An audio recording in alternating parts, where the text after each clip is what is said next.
Cinta Kajian Sunnah. Bismillah wassalatu wassalamu ala Rasulillah sallallahu alaihi wasallam. Dalam kesempatan ini ada sedikit nasihat, masukan kepada saudara-saudaraku seluruhnya bahwa sebenarnya mudah sekali bagi kita itu untuk mengetahui kondisi kita, mengenai apa cerminan dari diri kita. Cukup ya dengan cara melihat bersama siapa saja selama ini kita, siapa yang menjadi teman dekat kita, siapa yang selama ini menyertai kita dalam pergaulan. Karena Rasulullah Shallallahu Alaihi Wasallam pernah mengingatkan kepada kita dalam hadisnya, kata beliau, al-mu'minu mir'atul mu'min, atau al-mu'minu mir'atu akhihil mu'min. Jadi seorang mukmin itu adalah merupakan cermin atau kaca bagi mukmin yang lain, atau seorang mukmin itu adalah menjadi cermin bagi saudaranya orang mukmin. Jadi kalau kita ingin melihat seseorang, lihat aja ya temannya, siapa yang menyertainya, siapa kawan dekatnya. Seperti itu. Kalau seandainya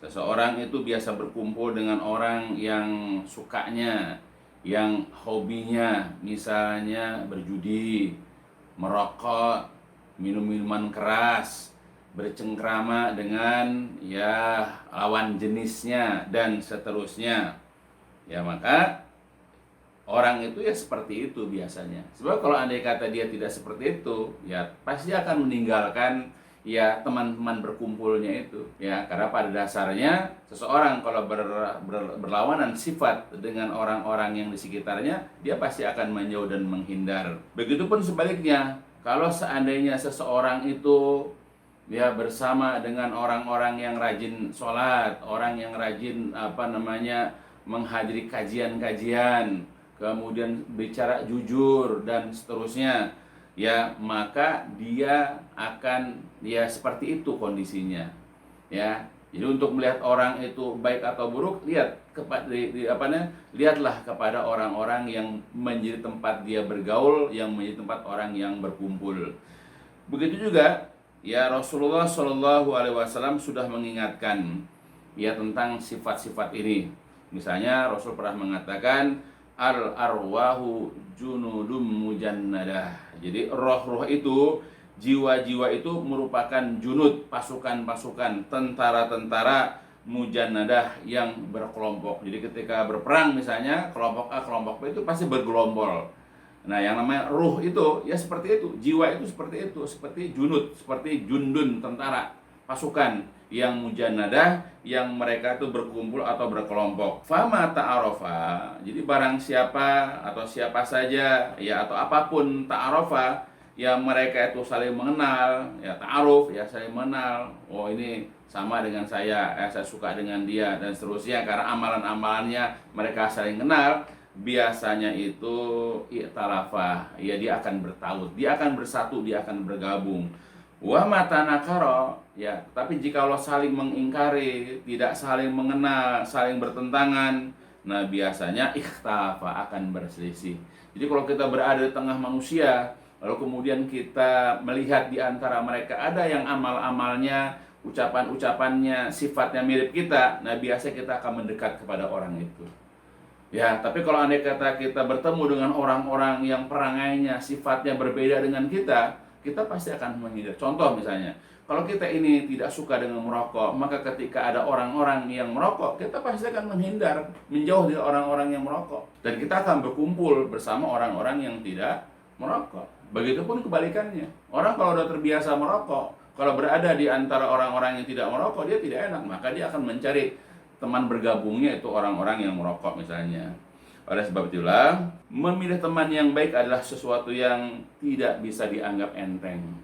Maka kepada saudara-saudaraku, hendaklah kita perhatikan ini. Jangan sekali-kali menganggap remeh, menganggap enteng teman pergaulan. Karena Islam itu sendiri mengajarkan kepada kita agar tidak salah memilih teman. Sebagaimana Rasul pernah mengatakan, ar-rajulu ala dini khalilihi falyanzur ahadukum ila man yukhalil. Ar-rajulu seseorang itu, ya ar-rajulu ya seseorang itu ala di atas dini agama, keyakinan daripada khalil temannya. Jadi seorang itu berada di atas agama temannya. Oleh karena itu falyanzur, hendaklah dia memperhatikan, hendaklah dia melihat kepada siapakah hendaknya dia berteman. Ya, jadi kita untuk melihat agama seseorang, jangan tanya dia, lihat aja siapa teman-teman yang menjadi teman pergaulannya, siapa orang yang selalu menyertai dia kemanapun, siapa yang menjadi teman nongkrongnya. Nah, kalau teman nongkrongnya seperti itu, akidahnya seperti itu, akhlaknya seperti itu, ibadahnya, dia nggak jauh beda seperti itu. Ya, gitu. Makanya seseorang itu hendaklah memperhatikan kepada siapa hendaknya kita itu berkawan. Apalagi di dalam surat istilah as-sahibu sahibun. Yang namanya sahabat, yang namanya kawan pasti akan menarik. Ya, jadi kalau kita berteman dengan orang yang merokok misalnya, sedangkan kita ini tidak merokok, ya kita akan sedikit-sedikit tawarkan. Ya, silahkan. Nah, kita nolak. Nah, nanti lama-lama kita ada perasaan nggak enak, ya atau apa, akhirnya kita juga jadi ikut merokok. Ya kalau kita tidak pernah berjudi, berteman dengan orang berjudi akan ke bawah. Kalau kita selama ini anti dengan pacaran, kita berteman dengan orang-orang yang berpasangan, ya tidak halal, kita juga pasti akan terbawa dan begitu seterusnya. Karena dikatakan, ya as-sahibu sahibun, yang namanya sahabat itu dapat menarik. Maka supaya kita tidak ditarik ya kepada hal-hal yang tercela, hal-hal yang dilarang, jauhi teman-teman yang dapat memberikan mudorot, yang dapat memberikan bahaya kepada kita. Oleh karena itulah juga Nabi pernah mengatakan dalam riwayat yang lain, dalam riwayat Al-Hakim, Nabi mengatakan, la tusahib illa mu'minan. Janganlah kamu bersahabat, janganlah kamu berteman, jangan sekali-kali kamu berkawan illa mu'minan, kecuali kepada orang mukmin. Jadi kalau kita mau berteman, yang menjadi teman akrab kita, teman pergaulan kita, teman dekat kita, kemana kita pergi dia ikut, atau kemana dia pergi kita ikut, cari teman-teman yang beriman, yang selalu mengingatkan kita untuk ibadah, yang selalu mengingatkan kita kalau kita salah. Ya, jadi teman-teman itu tidak hanya ingin berteman dengan kita di dunia, tapi juga berteman nanti di dalam surga. Ya, dia tidak akan membiarkan kita dalam kesalahan. Ya, dia akan selalu mendorong, memotivasi kita untuk mengerjakan kebaikan-kebaikan. Nah, itu perhatikan. Jadi jelas. Ya, dari dasar-dasar inilah, ya bagi kita carilah teman itu yang dapat membawa kita, yang dapat membimbing kita, yang menjadi teman kita untuk masuk ke dalam surga. Oleh karena Syekh Abdul Muhsin Al-Qasim pernah berkata, sifat manusia itu adalah cepat terpengaruh dengan teman pergaulannya, ya.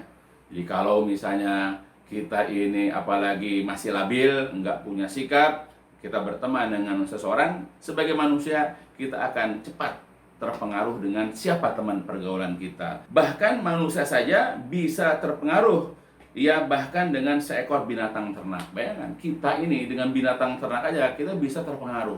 Nah, ini sebagaimana Rasulullah SAW pernah mengatakan, ya di dalam hadisnya riwayat Ahmad dengan sanad yang sahih, ya dari Abu Sa'id Al-Khudri, wal fahru wal khuyala fi ahlil ibil wasakinah wal waqar fi ahlil gonam. Artinya wal al-fahru kesombongan, wal khuyala dan keangkuhan, fi ahlil ibil, ya terdapat pada orang-orang penggembala unta yang meninggikan, yang mengeraskan suara, ya.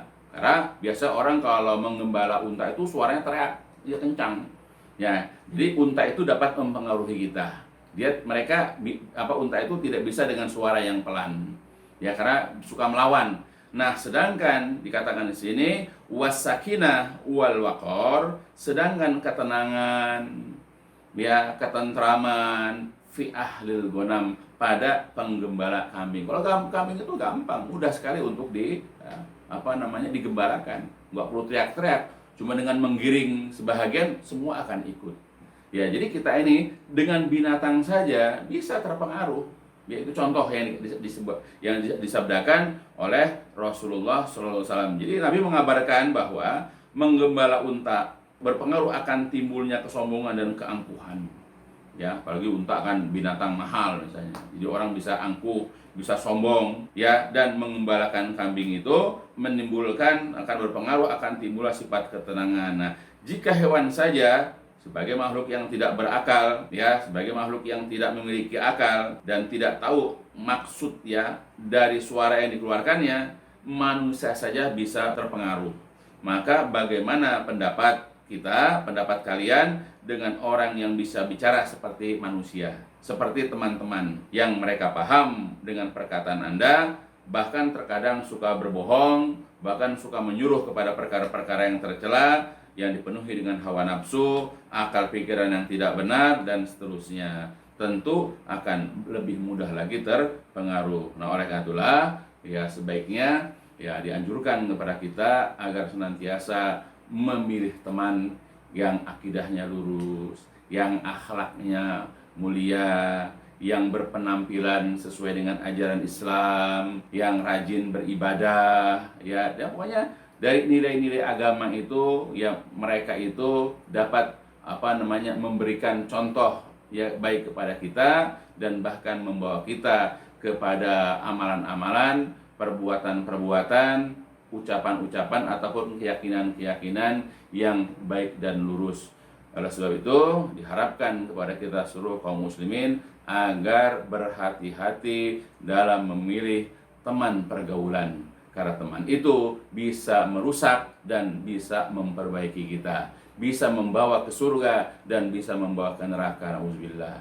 Ya, mudah-mudahan pesan singkat ini bisa dipahami oleh kaum muslimin, ya, khususnya keluarga, ya, kita seluruhnya. Ditutup dengan walhamdulillahirabbil alamin. لسوف أعود يا أمي أقبل رأسك